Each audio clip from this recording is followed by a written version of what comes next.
Dans cette capsule, je vais essayer d'être un peu rapide.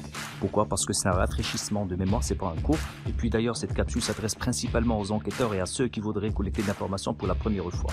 Alors, cette capsule traite la validation d'une échelle de mesure. Déjà, avant de parler de validation d'une échelle de mesure, faisons la distinction entre variable manifeste et variable latente. Une variable manifeste, c'est une variable qui est mesurable directement, telle que la silhouette, la couleur, l'âge, le chiffre d'affaires. C'est-à-dire que ce sont des variables observables, ce qu'on appelle manifeste ou bien encore indicateur. À l'opposé, une variable latente, c'est une variable qui est subjective, c'est une variable dont la mesure n'est pas évidente ni simple.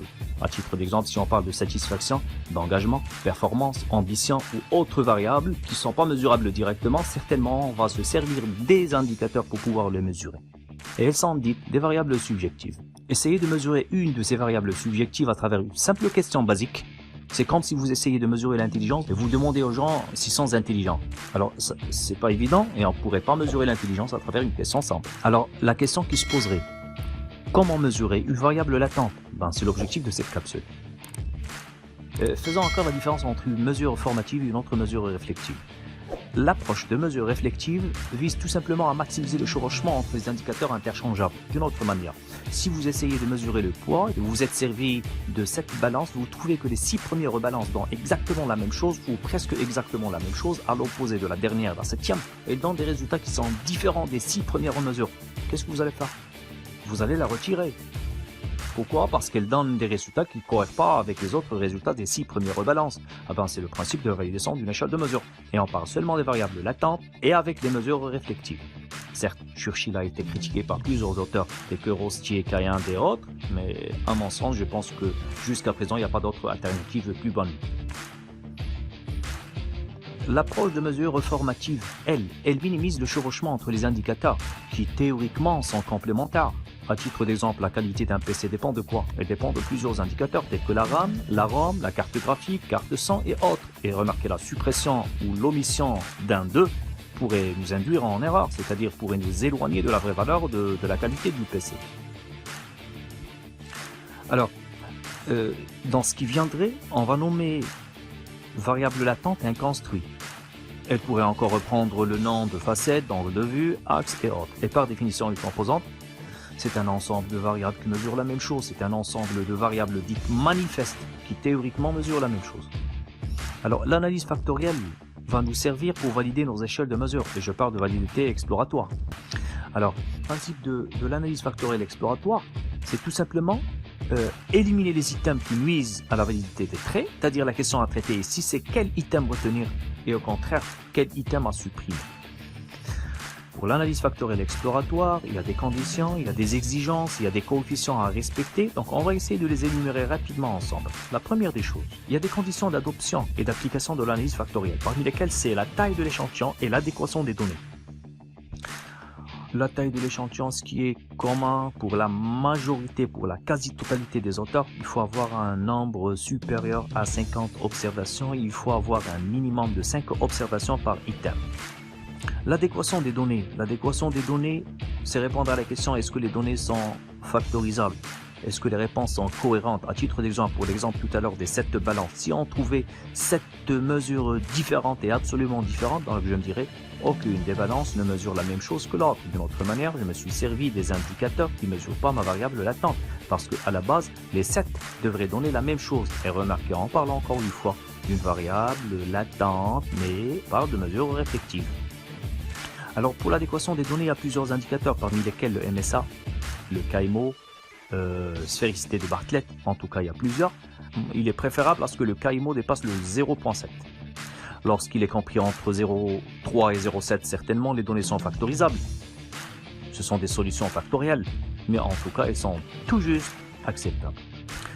Le critère de pourcentage de variance, il est conseillé à ce que ce seuil dépasse les 50%. Qu'est-ce que la variance totale? C'est tout simplement la part du phénomène capturé par les éléments, c'est-à-dire par la composante. D'une autre manière, ma composante me permet de capturer combien d'informations à partir des éléments, des indicateurs, des items appartenant à celle-ci. La communalité et les coefficients structurels vont nous permettre de répondre à la question quel élément garder et quel élément retirer de la composante. La communalité, c'est la part de la variance de l'item capturé par le construit, et le coefficient structurel, c'est la force ou bien l'intensité de la relation entre l'item et la composante. Donc, Une communalité de 0.5 veut dire que 50% de la variance de l'item a été capturée par le construit. Un coefficient structurel de 0.7, ça ressemble un peu à l'interprétation du coefficient de corrélation. Lorsque le R est supérieur à 0.7, veut dire que la relation est très forte, et ainsi de suite. Alors, on est censé interpréter les communalités et interpréter les coefficients structurels, c'est-à-dire que la combinaison de ces deux indicateurs va vous permettre de garder ou bien de retirer l'élément qui est l'item de la composante. Remarquez, jusqu'à présent, on ne traite que composante par composante. Le principe de la validation d'une échelle de mesure à travers l'analyse factorielle exploratoire consiste à traiter composante par composante. Si vous voulez traiter toutes les composantes à la fois, on est censé converger vers l'AMOS, qui va vous permettre de vérifier plusieurs composantes et plusieurs items à la fois, que ce soit une analyse factorielle exploratoire ou que ce soit une analyse factorielle confirmatoire. Pour la validité convergente, c'est le fait que tous les éléments mesurent la même chose, tous les items mesurent la même chose, tous les items appartiennent à la même composante. À l'opposé, lorsqu'on parle de validité discriminante, c'est s'assurer qu'un élément n'appartient qu'à une et une seule composante. Si un élément appartient à deux composantes à la fois, on est censé le retirer et le supprimer. Puis, le dernier point, c'est la valeur propre. Il faut que la composante ait une valeur propre supérieure à 1, sinon elle contient des éléments hétérogènes, parce que par définition, une composante, c'est un ensemble d'éléments qui mesurent la même chose. Si je trouve que sa valeur propre est inférieure à 1, veut dire qu'elle contient des valeurs ou bien des éléments hétérogènes, veut dire que je ne peux même pas la nommer composante. Alors, je reprends d'une manière plus basique. À partir de la recherche documentaire, vous avez dégagé un certain nombre de variables. Certaines pourraient être subjectives et d'autres pourraient être objectives. Alors, comment mesurer ces variables subjectives? Alors, encore une fois, vous êtes censé dégager le maximum d'items, le maximum d'indicateurs pour mesurer ces variables subjectives. Pourquoi? Parce que vous allez faire appel à l'analyse factorielle exploratoire qui va vous permettre de repérer les éléments qui mesurent exactement la même chose ou presque exactement la même chose. D'une autre manière, pour repérer les éléments qui mesurent la même chose, des éléments qui mesurent autre chose que mesure votre composante, vous allez vous baser sur les coefficients structurels et sur les communalités que nous avons traitées au préalable. Vous allez refaire ceci pour chaque composante. D'une autre manière, la validation de l'échelle de mesure se fait composante par composante par composante en premier lieu. Les variables objectives, elles, n'obéissent pas à ce principe de validation. D'une autre manière, vous allez au départ dégager des variables, mais que vous êtes censé transformer en questions intelligentes, en questions indirectes pour pouvoir mesurer ce que vous cherchez à mesurer.